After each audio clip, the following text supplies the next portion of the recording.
Assalamualaikum warahmatullahi wabarakatuh. Saya Mufidatul Ayun akan menjelaskan tentang sistem perpajakan di negara Estonia. Estonia merupakan salah satu negara kecil di kawasan Baltik, Eropa Utara, yang sering dipuji karena sistem perpajakan yang modern dan efisien. Meskipun wilayahnya tidak luas, Estonia berhasil menarik perhatian dunia internasional karena keberhasilan membangun sistem perpajakan yang sederhana, transparan, dan sepenuhnya berbasis digital. Keberhasilan ini tidak hanya memberikan kemudahan bagi masyarakat, tetapi juga menjadikan Estonia sebagai contoh negara dengan iklim perpajakan yang sangat mendukung pertumbuhan ekonomi. Pajak di Estonia dapat diklasifikasikan menjadi dua kelompok utama. Yang pertama, ada pajak nasional, yaitu pajak yang dipungut oleh pemerintah pusat dan mencakup pajak penghasilan. Yang kedua, ada pajak lokal, pajak yang dipungut oleh pemerintah kota atau daerah, namun kontribusinya sangat kecil terhadap penerimaan negara. Jenis-jenis pajak nasional di negara Estonia. Yang pertama ada pajak penghasilan badan atau corporate income tax sebesar 22% mulai tahun 2025 dan hanya atas laba yang dibagikan.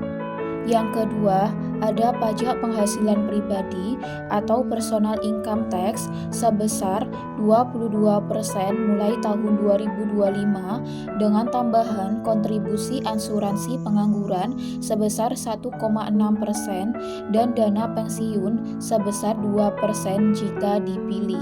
Yang ketiga, ada pajak pertambahan nilai. Standarnya itu ada pada 20% dan naik menjadi 22% mulai tahun 2024 dan naik 24% mulai Juli 2025 dengan tarif khusus untuk beberapa sektor.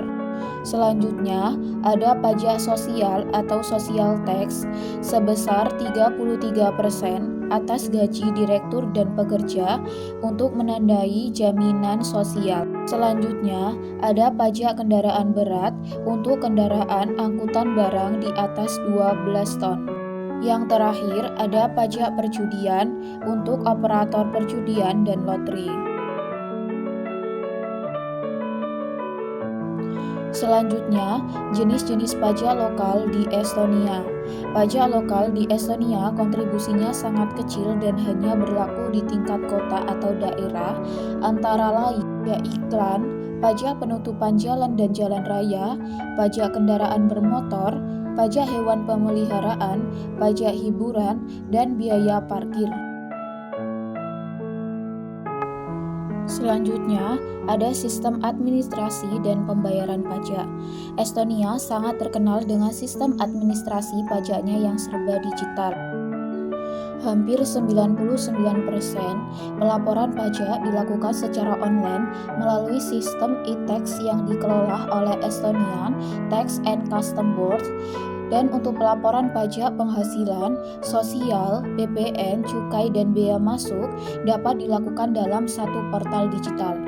Proses pelaporan sangat cepat, rata-rata hanya membutuhkan waktu 3 menit untuk mengisi SPT. Tidak ada nomor NPWP khusus, cukup menggunakan kode registrasi perusahaan atau nomor identitas pribadi. Untuk pembayaran VAT, registrasi hanya wajib jika omset melebihi 40.000 euro per tahun. Non-residen dapat menunjuk tax representative untuk pemenuhan kewajiban pajak. Selanjutnya, ada tantangan dan reformasi pajak di Estonia. Pertama, kenaikan tarif pajak. Pemerintah telah menaikkan tarif VAT dari 20% ke 22% dan akan menjadi 24% pada tahun 2025. Serta pajak penghasilan dari 20% ke 22% pada tahun 2025 untuk menyeimbangkan anggaran negara. Selanjutnya, ada penghapusan tarif preferensial, yaitu tarif PPh badan yang lebih rendah sebesar 14% untuk dividen reguler, dan withholding tax 7% akan dihapus mulai 2025. Ketiga, ada tantangan digitalisasi. Meski sistem digital sangat maju, Estonia tetap harus memastikan keamanan data dan adaptasi teknologi terbaru. Yang terakhir, ada ketergantungan pada pajak nasional. Pajak lokal kontribusinya sangat kecil, sehingga ketahanan fiskal daerah kurang optimal. Perbandingan perpajakan di Indonesia dan di Estonia. Perpajakan di Estonia jauh lebih sederhana dan efisien dibandingkan Indonesia. Sistem pajak di Estonia lebih simpel, transparan, dan efisien sehingga mendorong investasi dan kepatuhan, sedangkan sistem pajak Indonesia masih rumit dan beban administrasinya lebih tinggi. Juga mampu mengumpulkan pajak lebih banyak dibandingkan Indonesia, meski tarifnya serupa atau bahkan lebih rendah untuk beberapa jenis pajak.